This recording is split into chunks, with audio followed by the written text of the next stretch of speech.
दिल्ली नोएडा की सड़कों पर मौत अब किसी हादसे की मोहताज नहीं रही, वह खुले गड्ढों में घात लगाकर बैठी है।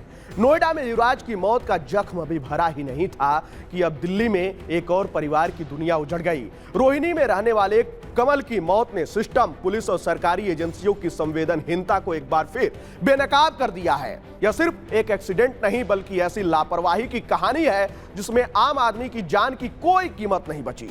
सोमवार देर रात कमल रोहिणी स्थित अपने दफ्तर से घर के लिए निकला था।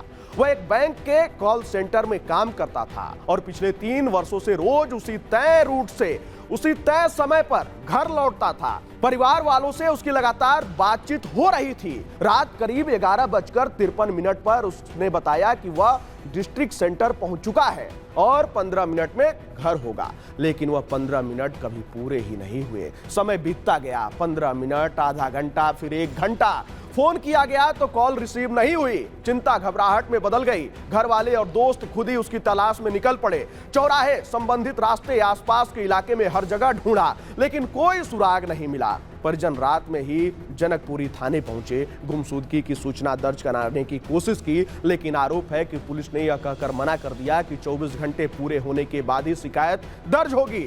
परिवार ने सिर्फ इतना आग्रह किया कि साहब, जब तक मोबाइल फोन चालू है उसकी लोकेशन ट्रैक करके मदद की जाए। हमने जनकपुरी थाने में यहाँ पे कंप्लेंट लिखवाने गए, इन्होंने कंप्लेंट नहीं लिखी हमारी। इन्होंने कंप्लेंट लिखा, साफ मना कर दिया। इन्होंने बोला कि 24 घंटे बाद हम कंप्लेंट लिखेंगे आपकी। तो हमने बोला कि सर कुछ मत करिए, हमारी जो फोन बज रहा है वो फोन बज रहा है, उसकी रिंग कम से कम जब तक फोन स्विच ऑफ हो जाए उससे पहले उसकी लोकेशन बता करके हमें बता दीजिए कंप्लेंट में। परिजनों के मुताबिक पुलिस ने एक बार लोकेशन बताई, लेकिन वह तुरंत डिलीट हो गई। दोबारा पूछने पर उसे गोपनीय बता दिया गया। इतना जरूर कहा गया कि फोन लगभग 200 मीटर के दायरे में एक पार्क के आसपास है। पुलिस के 2 कर्मचारी भेजे गए, पार्क में तलाश हुई, लेकिन पूरे इलाके में गंभीर सर्च नहीं किया गया। रात आगे बढ़ी तो जवाब मिला, अब रात हो गई है, सुबह देखेंगे। शिकायत दर्ज कराने के लिए भी अगले दिन आने को कहा गया। इसके बाद पिता, भाई, दोस्त और रिश्तेदार पूरी रात सड़कों पर भटकते रहे। Janakpuri, Rohini sector 10, D block, Dabri, Sagarpur समेत करीब आधा दर्जन थानों के चक्कर लगाए गए। परिजनों का दावा है कि कहीं भी औपचारिक शिकायत दर्ज नहीं की गई। आरोप है कि सागरपुर थाने में उन्हें यह कहकर टाल दिया गया, ऐसे तो रोज लड़के गायब होते हैं। बस नाम, बाइक नंबर और फोटो लेकर व्हाट्सएप ग्रुप में डाल दिया गया। सवाल उठता है कि अगर यही प्रक्रिया है तो समय रहते जान बचाने की उम्मीद कैसे की जा सकती है। हम वापस यहाँ से ऑफिस गए इसके रोहिणी, जहाँ लड़का काम करता था, वहाँ से लेके सागरपुर थाने तक 6 थानों में हमने कंप्लेंट लिखाने की कोशिश करी। इनों में से एक भी थाने ने कंप्लेंट नहीं लिखी है। कितने थाने? 6 थाने, एक भी थाने ने कंप्लेंट नहीं लिखी है।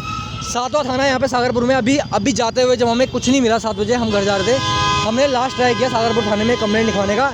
इन्होंने बताओ क्या बोला हमारे को, इन्होंने बोला कि तुम्हारा इकलौता लड़का नहीं खोया है, ऐसे लाखों लड़के खोते डेली के।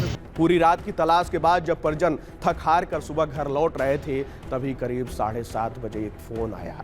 बताया गया कि युवक का एक्सीडेंट हो गया है और मौके पर पहुंचने को कहा गया। जिस जगह यह हादसा बताया गया वही इलाका था जहां रात में मोबाइल लोकेशन बताई गई थी। मौके पर पहुंचकर सामने आया कि कमल अपनी बाइक के साथ एक बड़े खुले और बिना किसी बैरिकेटिंग वाले गड्ढे में गिरा हुआ था।